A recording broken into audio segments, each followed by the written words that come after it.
Salve, salve, galera! Nessa aula, nós fechamos nosso assunto de acústica. Vamos falar então sobre o efeito Doppler. Bem, o que consiste o efeito Doppler, gente? Reparem bem, ele não é chamado de princípio, teoria, lei, nada disso. É chamado de efeito. Por quê? Porque essa questão do efeito Doppler é um efeito de percepção. Como é que eu vou te dizer? Imagina que você tem um som sendo emitido, por exemplo, por um corpo qualquer, seja um alto-falante, seja uma ambulância, como citado aqui no exemplo, um carro da polícia, enfim. E você vai perceber um som em alguns momentos, talvez mais agudo ou mais grave, e isso é estranho, porque se é uma ambulância, todas as ambulâncias devem emitir o mesmo som. Se é um carro da polícia, todos devem emitir o mesmo som. Se é um alto-falante tocando uma música X, essa música X deve ser ouvida sempre na mesma frequência. No entanto, quando nós aproximamos ou afastamos um corpo do outro, é nítido que podemos observar ou perceber o som mais agudo ou mais grave. Exatamente é isso que consiste o efeito Doppler. Então, primeiro momento, nós temos sim a situação que trabalha tanto com o som quanto com a luz. Mas como nos vestibulares, ou nos principais vestibulares, sempre é solicitado o som, nós vamos falar sobre o som como base. Vou citar algumas coisas sobre a luz, mas depois eu vou gravar um complemento para você, que quer aprofundar um pouco mais, os vestibulares militares principalmente. E vamos falar um pouquinho sobre o efeito Doppler para a luz, que tem uma equação ímpar, né, destinada para isso, tá bom? E se você procurar lá na minha relação, na minha página, eu sempre estou colocando algum complemento, aqueles conteúdos que aparecem menos, certo? Como eles têm menos incidência, nós colocamos ele como um complemento para direcionar você e assim você pode render mais os seus estudos. Bora lá? Então, galera, o que eu falei para você? O efeito Doppler, ele é um efeito de percepção. Ele ocorre sempre que um corpo está se aproximando do outro ou se afastando do outro. Então, tem que ter afastamento, tem que ter aproximação para que ocorra o efeito Doppler.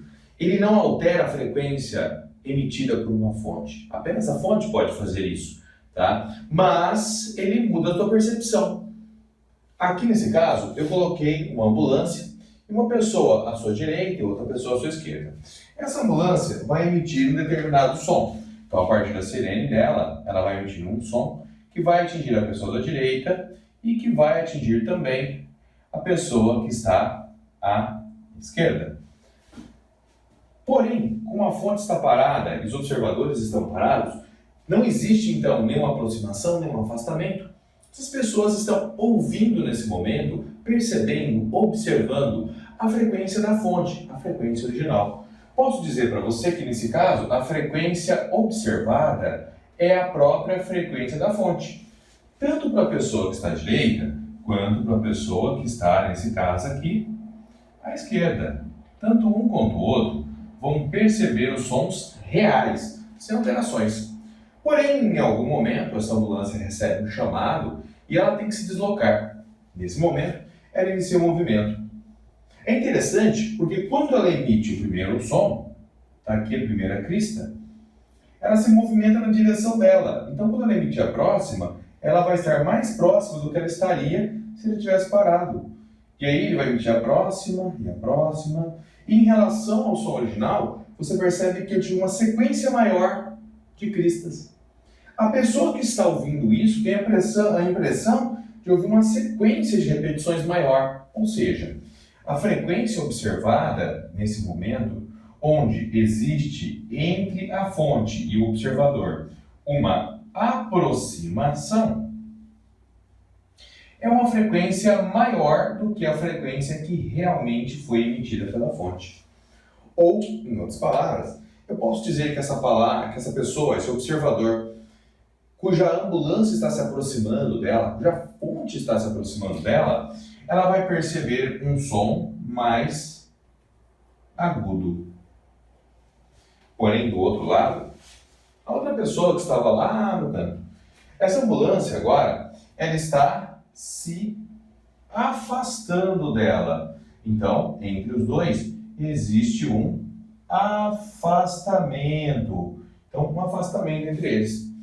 Então, ele emite uma onda agora, ó, e se afasta da onda que ele emitiu, fazendo com que elas fiquem afastadas umas das outras. Para a pessoa que estava ouvindo uma sequência de cristas atingindo ela tem a impressão dessas cristas agora estarem mais lentas, menores, mais espaçadas. Ou seja, a pessoa que está de cá, agora ela vai ter uma frequência observada menor do que a frequência real emitida. Ou, em outras palavras, eu posso dizer que nesse momento ela está ouvindo um som mais grave. Então já sei que quando uma fonte estiver se aproximando do observador, esse observador pode ser uma pessoa, um receptor eletrônico, não tem problema. Quando houver uma aproximação, eu tenho tendência a ouvir uma frequência, observar uma frequência maior do que a convencional, maior do que a real. Se ele estiver se afastando de mim, eu tenho tendência a perceber uma frequência menor do que a frequência real. Então entenda, quando eu falo frequência da fonte, eu estou falando da frequência real, da frequência emitida pela fonte. Quando eu falo frequência observada, eu estou dizendo que é algo aparente, ou seja, algo que eu observo, que eu percebo, mas não necessariamente que seja verdade. Pela função matemática, nós entendemos que a frequência da fonte está para a velocidade do som mais ou menos a velocidade da fonte. Assim como a frequência aparente, que é a frequência observada, está para a velocidade do som mais ou menos a velocidade do observador. Percebam que na equação original eu coloquei para você fonte para fonte, observador observado. Por que isso? Para ficar mais fácil de você alocar, de você fazer a relação. Lógico que em algumas literaturas você vai encontrar a equação já multiplicada em cruz, reformatada. Mas aí vai do seu critério, como você prefere guardar ela, a maneira que for mais fácil para você. Mas vale advertir que um dos grandes erros que aparece aqui é o tal do sinal, esse tal de mais ou menos. Como que eu tenho que convencionar esse sinal, Jabor? Bem, gente, esse sinal ele é convencionado de maneira que o positivo sempre vai ser apontando no sentido que vai de uma trajetória começando com origem no observador, sempre apontando para a fonte. Isso para alguns é meio confuso, então eu pus dois exemplos para você entender. Vamos dizer que eu tenho uma fonte e um observador. Ambos estão indo para a direita, para que você possa perceber essa questão do positivo e negativo, numa situação que, teoricamente, os dois têm o mesmo sentido, e tanto na primeira quanto na segunda situação. Só que na hora de traçar a trajetória, e é você quem vai traçar, ela não vem pronta para você, eu venho e observo. Aqui está o observador. Eu venho e falo, aqui está a fonte. Eu sempre vou ligar a trajetória do observador apontando para o sentido da fonte. Isso quer dizer que o lado positivo está para a esquerda. Só que a minha fonte está indo para a direita. E meu observador também está indo para a direita, no sentido contrário. Quando eu for escrever essa função aqui, então, ela vai ficar da seguinte forma. A frequência da fonte está para a velocidade do som. Como ela está contrária, ela fica negativa, então, menos a velocidade da fonte. Igual frequência observada sobre a velocidade do som. Como ele também está oposto ao sentido positivo, ele também vai ficar negativo. Então, menos a velocidade do observador. Vamos de novo para você poder observar. Os dois continuam indo para a direita. No entanto, quando eu vou traçar a orientação positiva, eu venho aqui, observador, eu venho aqui e coloco a fonte. Sempre do observador para a fonte. Agora, o meu lado positivo ficou para a direita. Quando eu vou fazer a minha relação matemática, eu vou ter que a frequência da fonte está para a velocidade do som, e como ele está para a direita e a orientação positiva também é para a direita, ela fica positiva. Então, mais a velocidade da fonte. Isso é igual a frequência observada ou aparente dividida pela velocidade do som. Como o observador também está para a direita, ou seja, no sentido da trajetória, ele também ficou positivo. Então, a velocidade do som mais a velocidade do observador. Tá ok? Então lembre-se, sempre que você for começar a fazer um de efeito Doppler, é muito importante fazer um esqueminha. Representa onde está o observador, representa onde está a fonte, para você ter um sentido positivo e negativo. Existem casos em que o som bate e volta, que nós usamos até duas orientações, uma para a primeira parte, outra para a segunda parte. Uma para a ida, outra para a volta. Porque em alguns momentos isso é necessário. É raro? Sim, mas às vezes é necessário. Em geral, nós tomamos simplesmente como tendo, quando nós temos uma aproximação, eu não vou nem usar aquele caso ali, vou usar mais de cá.